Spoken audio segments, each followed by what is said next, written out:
अस्सलाम वालेकुम, this is Ehsan Zubair और आज बहुत इंपॉर्टेंट टॉपिक डिस्कस करने आया हूँ। देखो, बिज़नेस को चलाने के लिए जो सोर्सेज ऑफ फंड्स होते हैं वो दो हैं। First of all is the equity. What is equity? क्या होती है इक्विटी? सेकंड चीज़ होती है डेट। अच्छा, दोनों को समझते हैं एक एक करके।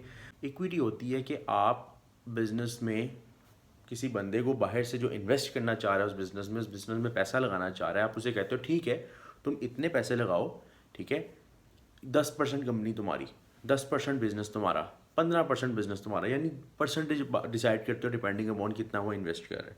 तो जो पैसा एक बंदा इस नीयत से कंपनी में लगाए, इस नीयत से इन्वेस्टर कंपनी में लगाए, इस नीयत से उसका ओनर कंपनी में लगाए, उस पैसे को इक्विटी बोला जाता है। जैसे मैं एग्जांपल कहता हूँ कि मैंने एक कंपनी स्टार्ट की और मैंने अपनी जेब से पर्सनल पैसों में से 1 करोड़ रुपए 10 मिलियन मैंने इन्वेस्ट कर दिए एक बिजनेस के अंदर।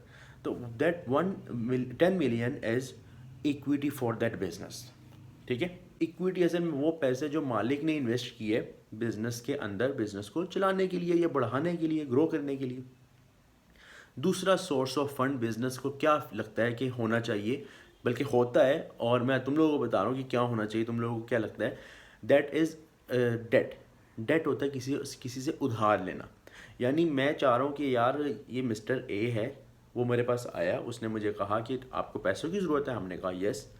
अब वो इस नीयत से आया था कि इसकी इक्विटी में हिस्सा ले लूँगा मैं, वो शेयर्स की नीयत से आया था। जैसे ही वो आया उसने कहा ये लो 10 मिलियन, ठीक है, और इतने परसेंट कंपनी मेरी। मैं कहा नहीं नहीं नहीं नहीं नहीं, मैं अपने बिजनेस के साथ बहुत वफादार हूँ and I can't there any other shareholder कि किसी और को मैं इन्वेस्ट नहीं करने दूंगा, किसी और को मालिक नहीं बनाऊंगा, 1% भी नहीं बनाऊंगा।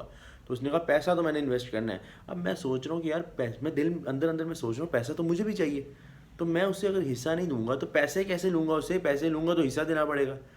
तो मैंने उसे एक ऑप्शन दी यहाँ पे कि ठीक है तुम इन्वेस्ट करो, but it's not the equity, it's debt. Debt होता है उधार, कि तुम मुझे एज अ लोन ये पैसे दे दो, एज अ लोन ये मैं अपने बिजनेस में इन्वेस्ट कर लूँगा। अच्छा, अगर मैं लोन इन्वेस्ट कर लूँगा और फिर उसके साथ मेरी एग्रीमेंट होगा कितने साल के लिए, 3 साल बाद ये लोन वापस करना है, तो उसको क्या फ़ायदा होगा? उसको क्या फ़ायदा होगा?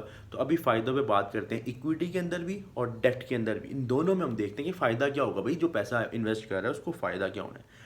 तो सबसे पहले इक्विटी और डेट का मतलब समझना ज़रूरी था, जो कि यहाँ तक हमने डिस्कस की है कि equity is something that is invested bye owner, और उसका बाद में हिस्सा हो जाता है बिजनेस की मलकियत में।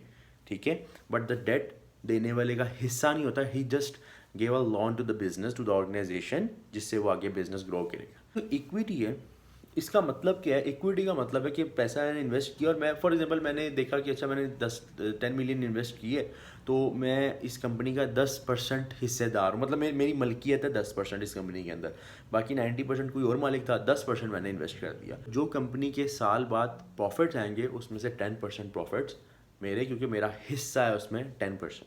तो as a equity holder, as a shareholder, as a stakeholder, क्योंकि मैंने उस अपना पैसा स्टेक पे लगाया हुआ है उस कंपनी में, तो मुझे कितने परसेंट मिलेगा? उसमें से 10% प्रॉफिट मिलेगा। प्लस से जब दिए जाते हैं इन्वेस्टर की तरफ से तो उसको कुछ शेयर्स मिलते हैं, उसके बदले शेयर्स मिलते हैं जिसके ऊपर लिखा होता है कि इतने रुपए के इसने लिए हैं। उन शेयर्स की वैल्यू ऊपर नीचे हो रही होती है। शेयर्स की वैल्यू किस तरह ऊपर नीचे हो रही होती है? जैसे the business is performing good, तो शेयर्स की वैल्यू ऊपर चली जाती है। The business is performing bad, नीचे आ जाती है। तो यहाँ से भी फ़ायदा हो सकता है कि मैं वो शेयर्स में चाहता हूँ कि अच्छा यार 10% मैंने लिए हुए हैं, इसमें से शेयर्स मुझे लग रहा है कि कंपनी बहुत अच्छा परफॉर्म कर रही है, मैंने ये शेयर लिए थे फॉर एग्जांपल कितने के लिए थे, मैंने जब इन्वेस्ट कितना किया था, 10 लाख, 10 मिलियन, 10 मिलियन मैंने इन्वेस्ट किया था। आज वो पूरी की पूरी पूरे के पूरे शेयर्स जो 10 मिलियन के मैंने लिए थे वो 15 मिलियन के हो गए। ठीक है, प्रॉफिट की बात नहीं कर रहा, प्रॉफिट तो जब तक आपके पास शेयर्स है प्रॉफिट मिलेगा आपको, हर साल के एंड पे जब प्रॉफिट निकलेगा आपको मिलेगा। मैं बात कर रहा हूँ शेयर्स की वैल्यू के ऊपर, वो वैल्यू 1 करोड़ से यानी 10 मिलियन से 15 मिलियन हो गई, तो मैंने फ़ौरन क्या सोचा, अच्छा यार ना 5 मिलियन मुझे यहाँ पे ना फ़ायदा है, तो मैंने वो शेयर्स उठाए और बेच दिए, उनके पैसे मेरे पास आ गए और जो शेयर्स थे जिसके पास गई मलकियत उसकी हो गई। ठीक है, तो फ़ायदे दो हुए, एक तो ये कि शेयर्स आपने जो बेचे वो फ़ायदा हुआ, दूसरा ये कि प्रॉफिट पे आपको फ़ायदा हुआ।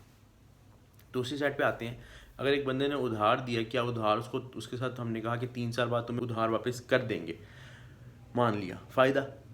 तो यहाँ पे क्या होता है, उधार के बदले बिजनेस देता है इंटरेस्ट। एक फिक्स्ड रेट जो है वो बिज़नेस अपने अंदर सोच के रखता है कि यार जैसे ही मेरे पास कोई ऐसा इन्वेस्टर आएगा जिसकी नीयत डेट देने की होगी, यानी इन्वेस्ट की नीयत से नहीं आएगा, लोन देने की नीयत से आएगा, या बैंक से हम लोन लेंगे, तो उसको हम एज अ रिटर्न क्या देंगे, शेयर प्रॉफिट का हिस्सा नहीं देंगे, या उसके लोन की प्राइस ऊपर नीचे नहीं जाएगी, उसका कोई शेयर तो नहीं जो ऊपर नीचे जाने, तो it would be the just the interest that would be given at each year and, जो कि उसका फ़ायदा है। ठीक है, इस्लामिक पॉइंट ऑफ व्यू से देखा जाए तो इंटरेस्ट ने ऊपर उसको हराम कर दिया जाए कि वो नहीं लेना, बिजनेस को टोटली इक्विटी की बेस पे चलाना है। ठीक है, फर्स्ट थिंग, क्योंकि इंटरेस्ट को हमने इसमें इन्वॉल्व नहीं करना, तो इस्लामिक पॉइंट ऑफ व्यू से first we will go for the equity, कि हम इन्वेस्ट कर सकते हैं। ठीक है, और वो उसके बदले हमें प्रॉफिट का मिलेगा, और उसके बदले हम उसकी अपवर्ड जैसी वैल्यूएशन होती है उसको हम इंजॉय कर सकते हैं एज अ इन्वेस्टर। ठीक है, तो ये बेसिक फ़र्क थे इक्विटी और डेट में।